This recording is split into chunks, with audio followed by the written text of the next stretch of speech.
All right, welcome to Monster Tuesday. The reason I'm a little late on this, it's actually Tuesday here now, officially, since it's like 1 in the morning or something, is because I unfortunately had to take my father down to get an MRI today. So my day has been very busy and I just couldn't get to this at all. I was gonna do it last night, but I had to go to bed very early because he told me that I had to take him in the morning. So hopefully everything will be okay, obviously, but let's get into this. I don't want to talk about that all that much. Now, we are going to talk about what I consider to be the greatest zombie movie ever made, just because it's pure bonkers, fucking insanity, fun shit. This is the kind of movies that I live for. And, you know, Peter Jackson directed The Lord of the Rings, which I always find funny because when I show people Dead Alive, you know, or Bad Taste, or Meet the Feebles or something, I have to be like, and, you know, like as the movie is getting towards the end or something, be like, and this is the guy who did Lord of the Rings. And they're like, what the fuck? And I'm like, yeah, isn't it awesome? It makes me feel like I have hope, you know what I mean? Now, I have a VHS copy. This is because there is no really proper release and I'm waiting for one. Talk about a film that needs a proper release. This is my most desired Blu-ray transfer ever now. Now that I have Suspiria, this is it. This is my replacement. This is the absolute must-have. I was just informed a few minutes ago, actually, right before I started this, that this is getting this has a bootleg, but the bootleg is like a full HD 1080p, you know, color corrected transfer. And he says he has it, and it's amazing. I looked at some, you know, screenshots. Holy shit, it looks phenomenal. It's on eBay for like 25 bucks. It's these guys who make the copies. And it'll be my placeholder until they release one. I've heard talk of this getting released, you know, by Peter Jackson himself, and with like a 4K restoration and hopefully commentary and special features and shit. Oh God, please let that happen. Another funny thing is that since I've started this channel, a few movies that I've always wanted to have a Blu-ray release that never have before, I reviewed them and then found out that they were either getting one like right after I had done it, or that there already was one that was out there that I didn't know existed and I bought it instantly. The first one was Don't Go in the House, which I was unaware had any kind of Blu-ray release, but Scorpion Releasing did this.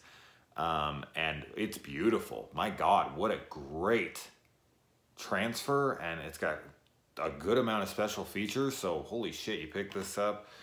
It's fantastic. What a great transfer. And then recently we got this, which is a limited edition, 1 of 1,000 for this cover here. Bloodhook, which I reviewed on here, and I was talking about how horrible the quality was of the copy that I have. But now this looks great. I mean, in comparison to the other stuff, it's not like amazing, but it's amazing for Bloodhook. I can actually see what the hell's going on. When I went and I checked this out, I was like, oh my God. And there's a decent amount of special features on here as well. So I'm pretty stoked about that. So just so you guys know. Anyway, and it's all regions Blu-ray, so you can get it anywhere. Now let's get into this movie itself. Now this movie is something, of course, I've wanted to do for a while. I say that about a lot of movies, and it just says, I was honestly waiting for like a Blu-ray release to do it. But a friend of mine over in Killer Flicks and in Sinister Cinema, where I do a lot of my my movie talk, yeah, her name is Sara Patat. I think I'm saying that right. I have become friends with her. Very cool girl, and she, you know, I asked her, I was like, what would be your one that you would like me to do? And she said, you know, Braindead, Dead Alive. And I was waiting for a friend to do it. Yep. I'm talking way too much before I'm even getting to the review, but or the discussion, whatever you want to call it. Now, this movie starts off with, I do think this is the goriest movie I've ever seen. I mean, does anyone know of a gorier film than this? Like, I was kind of racking my brain, like, okay, this is gory, this is gory, this is over the top, this is insane. But after watching this tonight, I haven't seen it in a while, and I can't wait to watch this, because I'm definitely buying that eBay Blu-ray until, you know, they release a proper one. It's so insane. But we'll get into that here. So we get this Raiders of the Lost Ark type opening. Peter Jackson just has such a wacky style of filmmaking in his early career. If you have ever seen Bad Taste or you know, Meet the Feebles or anything, you'll understand. He's also did Heavenly Creatures, which is a really beautiful film, and The Frighteners with Michael J. Fox, which is fan-fucking-tastic as well. I wasn't a big fan of the Lonely Bones? Shit, now I can't think of it. What is that called? See how much I wasn't a huge fan of it? I love his King Kong. I'm a huge fan of, obviously, all his Middle-earth movies. So Peter Jackson can pretty much do no wrong for me. He does have one little film that I'm not crazy about. But his style, his older style here, he was just the most balls-to-the-wall filmmaker of the time. I don't know anyone that can compete with him in that way. His films are always zany, wacky, crazy, just all over the place, fun as fuck, a bunch of friends with gallons of blood and gore and special effects work. I mean, there's so much practical effects. Every single kill in this film is done on screen and gratuitously, and it is amazing. I cannot wait to watch this Blu-ray copy where I can actually see what the hell's going on, because these copies are shit. And then we get the Raiders of the Lost Ark thing, and the guy is out there, and you know, the guys that are stealing the monkey with him, the simian freaking Radicus or Radimus or something, Radicus, the simian Radicus. They see that he has the bite, you know, scratches, and so they just start cutting arms off, and then his head. Kind of reminds me a little bit of like Day of the Dead, when the guy gets bit and he just like cuts his arm off and seals it with the fire. Like, it's a smart move. Like, you just don't see it enough in zombie movies. Like, I don't know how effective it would be. I feel like your blood would circulate so fast, you would have to do it like instantly for it to even be possible to work. But who knows? I don't know how a fucking zombie bite. And speaking of zombie, in the majority of zombie movies ever made, you know, like the Night of the Living Dead series and so many zombie movies you'll ever watch, they never utter the word zombie. It's very odd. I've never understood that. If you watch a werewolf movie, people always say werewolf. If you watch a vampire movie, people always say vampire. Why is zombie that one genre where subculture of zombie lore doesn't seem to exist? I don't understand that. I don't understand the reasoning behind that. Why people don't put it in their movies. There was like the infected, walkers, whatever. Never zombies. This movie, they're zombies. They say it. And it's like, yes, thank you. They're fucking zombies. Just say it. Why? I don't get it. Anyway. His mom in this movie reminds me a lot of freaking Owen's mom in Throw Mama from the Train with Billy Crystal and Danny DeVito. That movie is fucking fantastic. If you haven't seen that movie for some damn reason, it is hilarious and you need to see it immediately.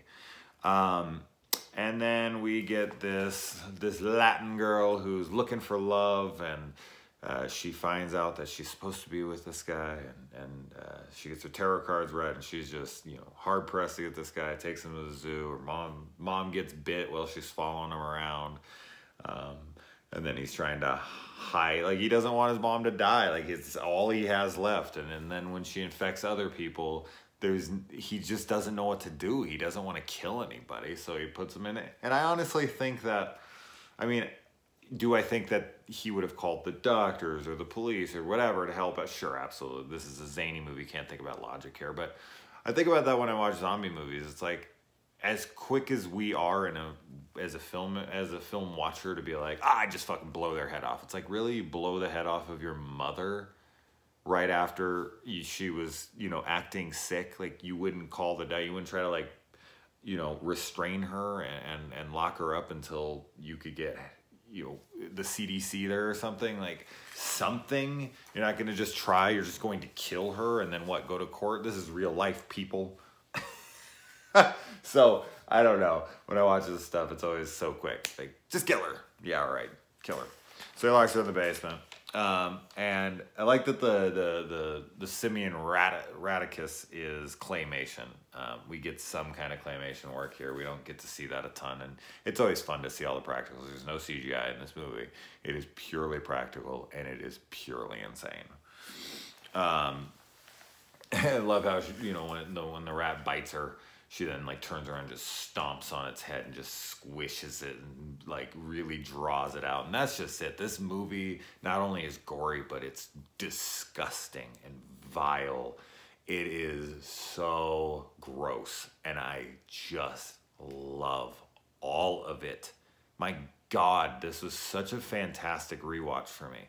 It's been a while since I've seen it. I remember loving it. I remember it being insane, but this was way more insane than I remember.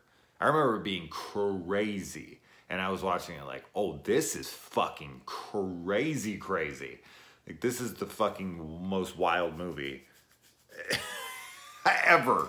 I totally understand why Sarah immediately picked this. It's just like, this movie's amazing. I mean, I always say like House 2 is my favorite horror comedy, but damn, man, this is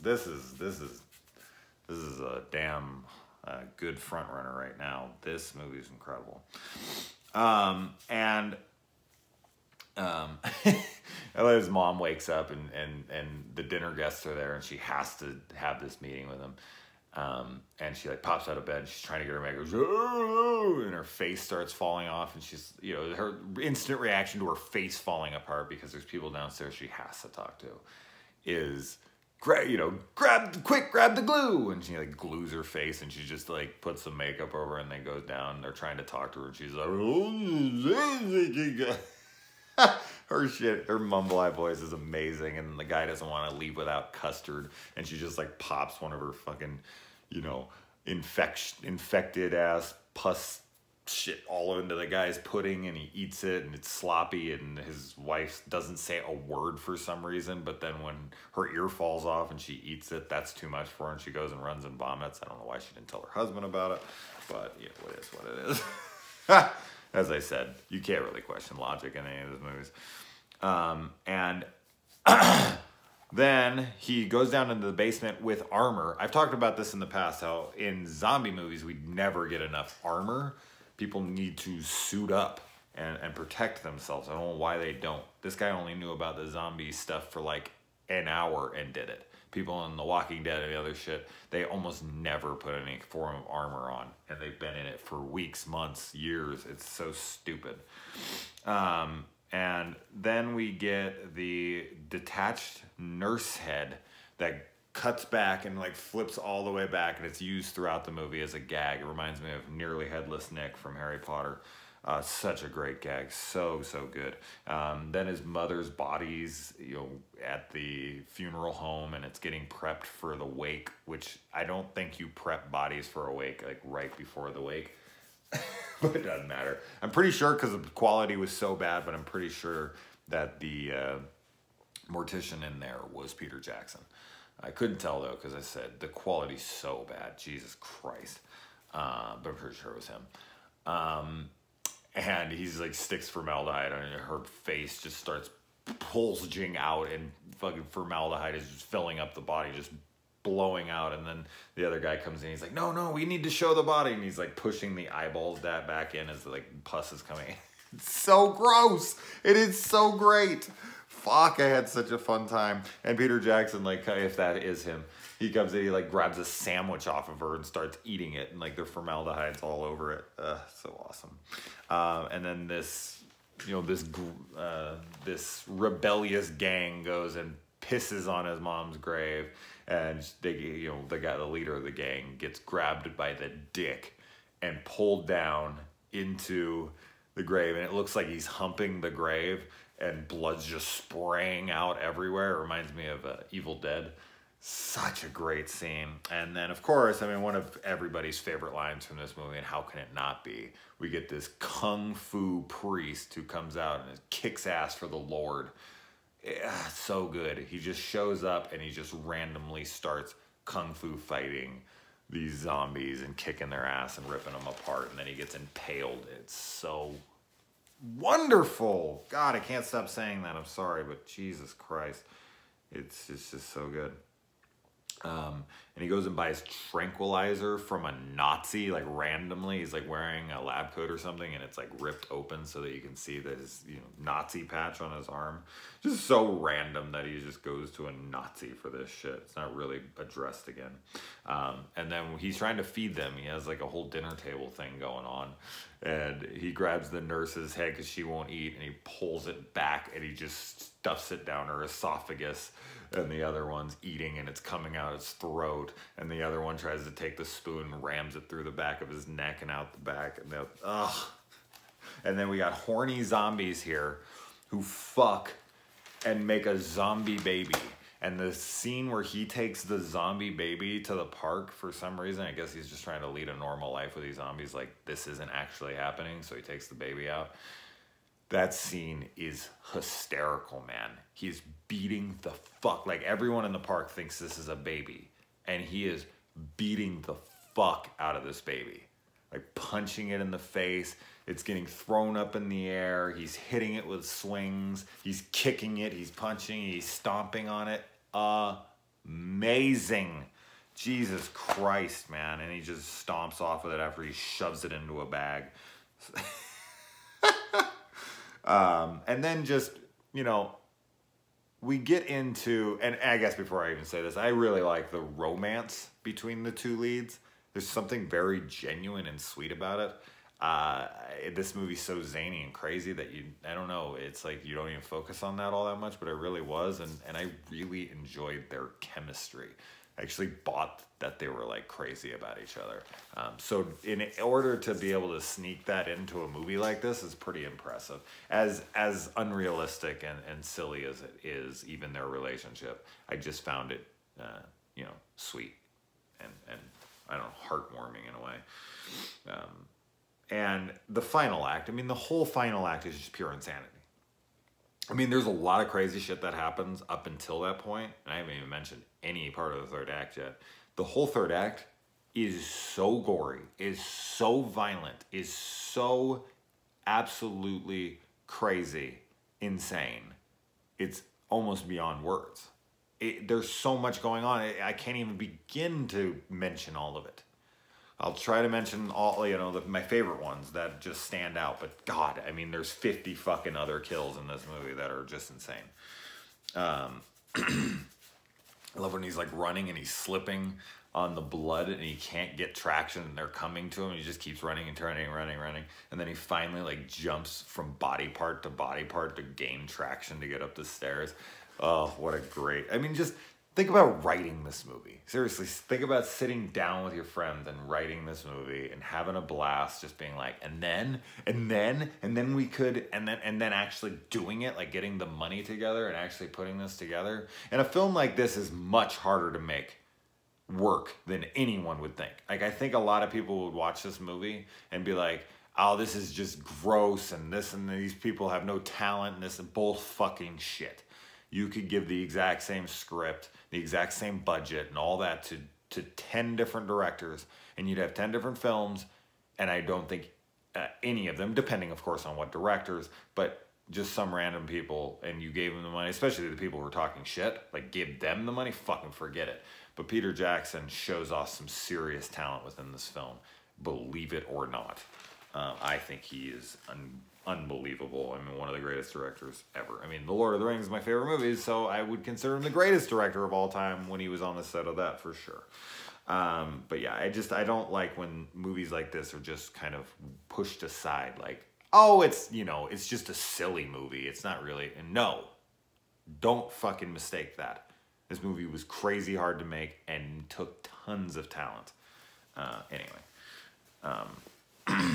moving on. The light bulb face girl. She like gets stuck on the light bulb and her whole face lights up and then she's like moving around. She's in the background of like a few different dialogue scenes. Amazing shit. Her whole face is lit up. What a great effect there. The guy who gets pulled out of wherever, like through the door, and his legs are all just bones to his boots, and he's just like kicking his legs, and people are screaming. And then the guy gets pulled, the door like cuts him in half, and they pull him, and he like rips in half, and then he's crawling across the floor, and his legs are chasing the other guy, and then his intestines are stalking the main guy here, and his intestines are wrapping around his throat and he has to fight the intestines for a while. The intestines, people. Like most of the time when we watch these zombie movies, like their head will be able to continue to have life as long as the head is still intact. Like whatever's below it will stay with it. Everything else seems to die. There are films every once in a while where you get the bodies moving without the head or whatever, like a reanimator or something. But it's pretty rare, especially intestines. We don't get to see it all that much. But my good God, awesome. And then the face rip when he's grabbing the face and like pulls the whole face off and he's skull under there. And then the guy gets his whole neck ripped out, his whole spine, like Predator style, gets his whole neck, but it's still attached to his body. He comes out and his body's there and his, his spine is sticking up outside. He looks like a fucking brontosaurus or something. Oh, amazing. And then she like grabs it, rips his spine off and smashes his head and his head explodes. And then the whole baby fucking scene where she's fighting and gets him in the blender and then he tries to put him, he's hanging up on the top and he falls down in the blender, which propels him up and she punches him out the window. Could this movie be better? I mean, seriously, the more I talk about it, the more I'm just falling in love with it. And this hasn't even gotten crazy yet. If you haven't seen this movie and you're watching this, you're like, there's no fucking way. No, there is a way. And it gets even fucking more insane. Like way more insane after everything I've just said. And then comes the scene. Oh my good God. The fucking lawnmower scene. Comes in with a lawnmower and just hacks everyone up. And then the half guy comes and falls on the chainsaw and he revs it and he gets it going and the guy's just spinning and then the intestines wrap around his leg and he grabs this and then he grabs the guy's hand and it stops him, which then takes him down into the fucking lawnmower. And then the baby rips through the back of the girl's head and he's like, infused into her face and he's walking around at her as the baby and the legs and the shit are in the back of her head. Kicking. Amazing. And we're not even crazy. Like this is the last thing that happens in this movie is the craziest fucking thing. Then his mother, who he's buried in the basement, rips out and for some reason is now like a 20-foot tall monster with gigantic tits and this enormous ass. And she's got like bone hands and her face is like falling apart. And she goes up onto the roof and they're fighting. And then she takes her son and puts him back into her womb. And he's trying to kill the girlfriend and he rips her apart from the inside with this like fucking medallion thing that he found. And they slide out of there, down this, this line. He gets up and they slide down. They kiss right before, and then they just walk off into the sunset as the fire department takes care of everything. What a fucking amazing movie. 25 minutes of just yapping, but damn it, like I don't feel like I even said enough. Like there's so many other great things, but I think I gotta end it here, guys. So that was Monster Monday. If for some reason you watched this and you haven't seen this movie, I'm going to go buy that Blu-ray. Absolutely. So hopefully I get to see this in a much better version soon enough. So there you go, Sarah. I finally got to it. I tried to wait for my buddy Blaine to watch this with me for weeks. He wouldn't we couldn't get together. We just couldn't match up the time. So that's why it took so long. But there you go. My thoughts. All right, guys. Good night.